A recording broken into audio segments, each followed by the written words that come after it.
What do we believe in as Americans? The Declaration of Independence, unalienable rights, respect for the individual. This is key. Individual liberty, individual property rights, unalienable rights, God-given. There it is in our founding document, the Declaration of Independence. Natural law, the law of nature. This is so crucial. You cannot have freedom if you don't respect the sovereignty of the individual, each of us as individual human beings. Otherwise, you have these horrendous totalitarian regimes, these centralized powers with iron fists. Mark, why are you getting into this? I'll tell you why. Because we found a clip where Kamala Harris told us what her views are of human nature and where she would take this country. Now, either she is a rabid Marxist scholar who embraces it, or she's a blithering idiot. But either way, as President of the United States, she would push this agenda because we know Joe Biden has through executive orders. When you keep talking about equity as the end game, equity is the end game, that's about dehumanizing the individual. This is what totalitarian regimes do. Equity, we got to get to the end game. Everybody's the same. That's the Khmer Rouge. That is Mao. That is sick. So I want you to listen to this. This is Kamala Harris explaining her totalitarian ideology, which is pure Marxism. Not from me, from her. Go. It has to be about a goal of saying everybody should end up in the same place. And since we didn't start in the same place, some folks might need more. Equitable distribution. But we also need to fight for equity, understanding not everyone starts out at the same place. So there's a big difference between equality and equity. Equality suggests often everybody should get the same thing. That's not what equality means, not under our system. Equality means access to equal justice, to human rights, to a just rule of law. It doesn't mean everybody gets the same thing. Go ahead. That often assumes everybody started out in the same place. Nobody assumes everybody started out in the same place. We are individual human beings. How could everybody start out at the same place? We're a diverse nation with diverse backgrounds. Certain people work harder. People may be mentally or physically handicapped. Some people are born poor and get wealthy. Some people are born wealthy and get poor. That's the nature of a dynamic, vigorous society, where we, the individuals, rule over ourselves. Go. As opposed to equity, which is everyone should end up in the same place. And if you then understand not everybody started out in the same place, you understand some people need more. So we all end up in the same place. So we all end up in the same... Does this sound like we're all going to end up in a gulag? What the hell does she mean? We're all going to end up in the same place. She's either completely moronic or a hardcore leftist ideologue, and I'm banking on both. Go ahead. We are proud of the fact that equity is one of our guiding principles. Proud of the fact that we understand equality is important, but not everybody starts out on the same base. We see that people in our country are having an experience that is not equal. So when we talk about the work we are doing here together, it is recognizing that and being guided by this principle of what we must do in the spirit and in the interest of equity. To put equity firmly at the center of our economic policy. It goes on and on and on, because this is how she speaks. She gets in her head a couple of sentences, and it's not just this, it's other, and she regurgitates it. And it's just over and over and over again to the point of absolute and complete idiocy. She does not believe in capitalism. She does not believe in freedom. She does not believe in the Declaration and the Constitution. She views human nature as something that the government is to control. Central government will determine equity. We're all supposed to end up in the same place? We all end up in the same place, and let's say we don't. Then what are you going to do? What are you going to do? We've seen this play out throughout the world. Ladies and gentlemen, you heard her. That's a prescription for tyranny and totalitarianism, which leads to horrendous things. She doesn't even embrace the American experiment. She doesn't even know or rejects the founding of America, that it's based on individual liberty. Go ahead, look at the Bill of Rights. Look at the Declaration of Independence. It's about individualism. It's not we all end up in the same place. No, we don't all end up in the same place. Some work harder than others, some are smarter than others, some develop things, some create things, some are great athletes, some are not. I mean, this is a dynamic, a vibrant society. We don't all end up in the same place, and that's not the government's job. My God, this woman wants to be president of the United States? It's worse. It goes on.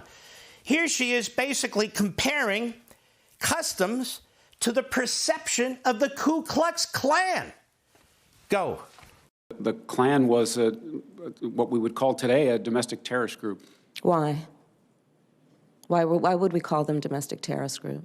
Because they tried to use fear and force to change political environment. And what was the motivation for the use of fear and It force? was based on race and ethnicity. Right.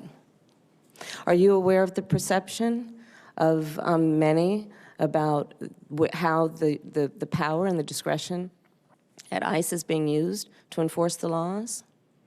And do you see any parallels?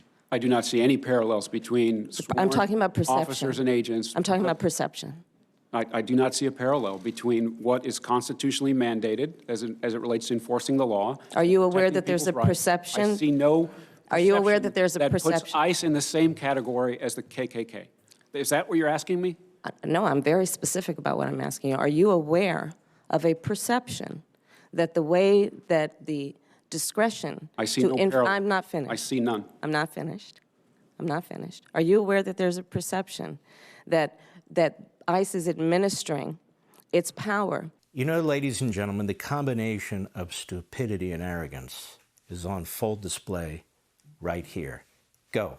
Fear and intimidation, particularly among immigrants, and specifically among immigrants coming from Mexico and Central America. Are you aware of that perception? I do not see a parallel between the power and the authority that ICE has to do its job and the agents and officers who do it professionally and excellently with lots of compassion. Sir, how can you be the head of an agency and be unaware of how your agency is perceived by certain communities? There is a lot of perceptions in the media and in the public that are incorrect about the agency. But the perception and what it does. exists. Would you agree? So the perception is, according to her, because obviously she's been on the border so many times as the borders are, obviously she speaks Spanish, so she's talking to all the Mexican and people from Central America.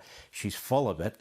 But the perception, she says, is that our ICE, Americans doing their jobs to protect this country, are perceived like the Klan, the Ku Klux Klan. Now think about this. But it's worse. Here she signals openness to abolishing ICE on MSNBC just a few years ago. Go. Listen, I think there's no question that we've got to critically re-examine ICE and its role and the way that it is being administered and the work it is doing. And we need to probably think about starting from scratch because there's a lot that is wrong with the way that it's conducting itself, and we need to deal with that. What do you think should be the alternative to ICE? Well, first of all, I don't think that the government should be in the position of separating families, and that is clearly what is part of what's happening at ICE and DHS. So she doesn't believe the government should be involved with separating families. Folks, the government is not in the job of separating families. This is an ignoramus who hasn't gone to the border as the borders are, which she was. These men come across the border holding the hands of little boys and little girls. Right there on the spot, the Border Patrol and eventually ICE have to determine if that man, as an example, is in fact the father of those children, or if he's kidnapped those children, if those children are going to be sold into sex slavery and other horrendous things. So they're separated to determine who is who. And as nice as it would be to pull up a computer and go into the software and check it out, it doesn't work that way, particularly when you have individuals coming from the Middle East or Far East Asia and so forth and so on. They're not in any computer. So that's why they're, quote, separating them from families. This is really horrendous, the things that she says about federal law enforcement, the things that she says about what American society should be, this is as radical and as imbecilic as anything we've ever heard from any politician ever. And I'm not done. Here she is praising defund the police movement in resurfaced video months before she denounced it. Go. Here's the thing. Defund the police. The issue behind it is that we need to reimagine how we are creating safety. And when you have many cities that have 1/3 of their entire city budget focused on policing, we know that is not the smart way and the best way or the right way to achieve safety. This whole movement is about rightly saying, we need to take a look at these budgets and figure out whether it reflects the right priorities. We have for generations now been defunding public schools. There she is, the tough prosecutor. There she is, Ms. Public Safety. There she is. One shibboleth after another. But I want you to take a look at this one. You haven't seen this one either. This isn't that long ago, 2016, giving a speech to the Islamic Center of Southern California. Check this one out. Go. You must have the courage to object when they use that term, radical Islamic terrorism, which ignores how Muslims have overwhelmingly been the greatest victims of terror. And we must also have the courage to reject that term, illegal alien. Boy, the list is long of the terms that we are not allowed to use, ladies and gentlemen. Radical Islamic terrorism. Don't you ever use that term. Illegal aliens. Don't you ever use that term. Woman. Don't use that term unless you're talking about her, because she wants to be the first black woman president. We celebrate that. Otherwise, we don't use the word woman because it's offensive. We have to find pronouns. How do we know? Well, Associate Justice Jackson on the Supreme Court won't use the term woman and wouldn't define it. But, of course, use the term woman the way they want you to use the term woman. So don't use radical Islamic terrorism or illegal alien. Here's a short list I put together. Where does she stand? Eliminate fracking so you can all freeze to death. Open border. Decriminalize illegal immigration. That from the border czar. Oh, but she's not the border czar. No, she's not anything. Free health care for illegal immigrants. That'll destroy our health care system. Student loan cancellation, violation of the Constitution. So all you folks, 2/3 of the nation that never went to a 4-year college, never graduated, you get to subsidize all of those who did, even though it violates the Constitution.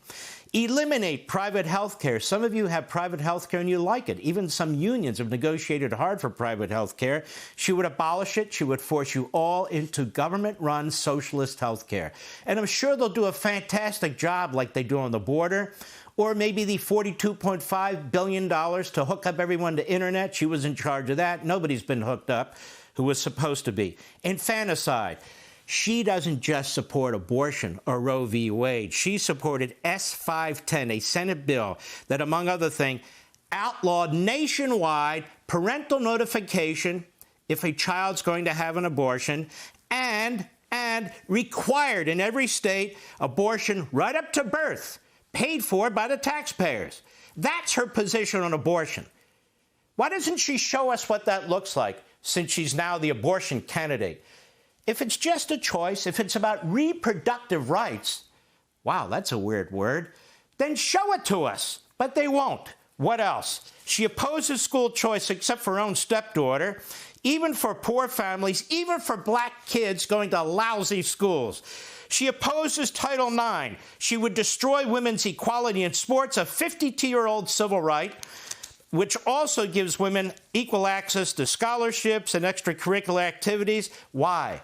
Well, because of the trans agenda. We talked about defunding the police, dismantling ICE, supporting sanctuary cities and states to this day.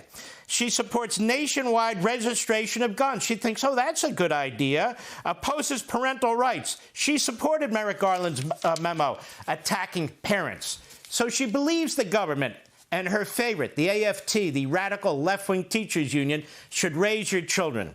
She supported discrimination against Asian students who were discriminated against by Harvard for admissions. She trashed that decision. Oh, well, what about Israel?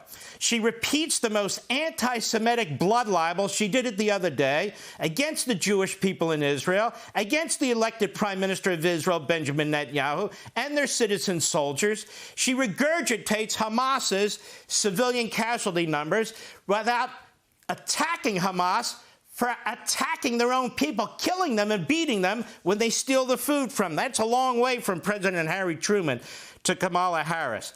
Boycotts Israel's prime minister, historic speech in Congress. Sends the word to the Hamas hostage holders, we have your back. That's what she did. But she speaks to CARE. CARE is all supportive of Kamala Harris. CARE is a Hamas front group.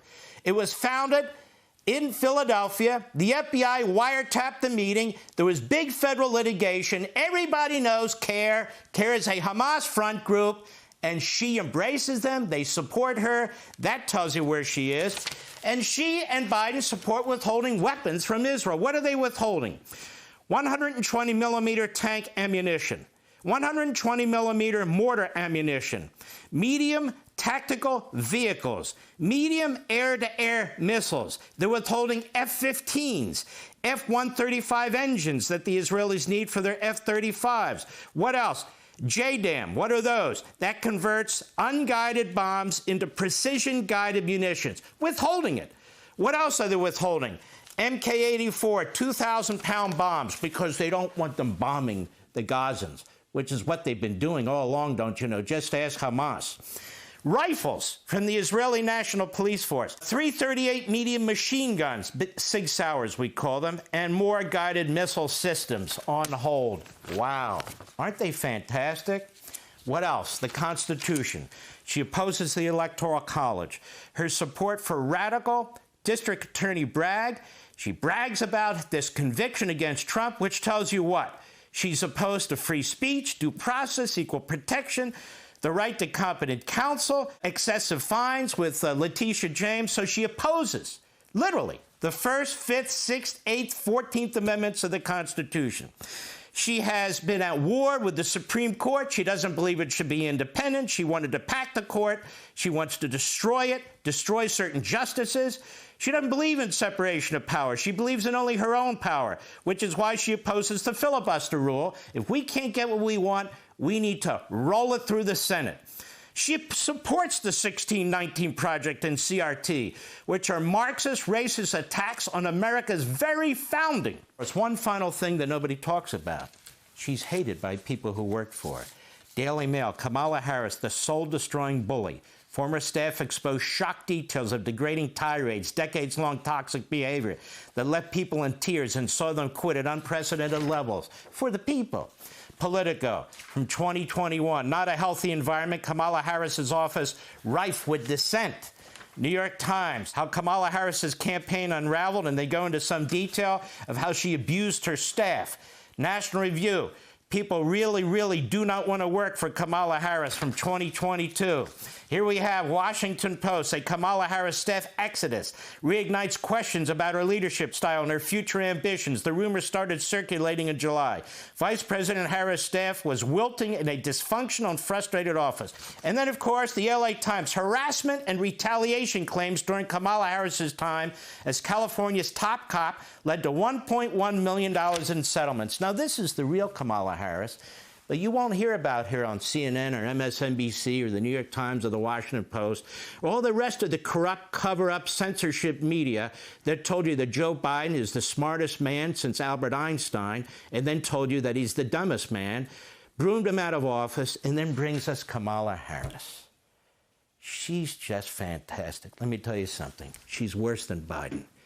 She is a disaster on a personal level, on an intellectual level, on a policy level.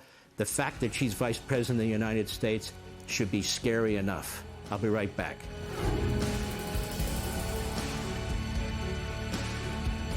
Hey, Sean Hannity here. Hey, click here to subscribe to Fox News YouTube page and catch our hottest interviews and most compelling analysis. You will not get it anywhere else.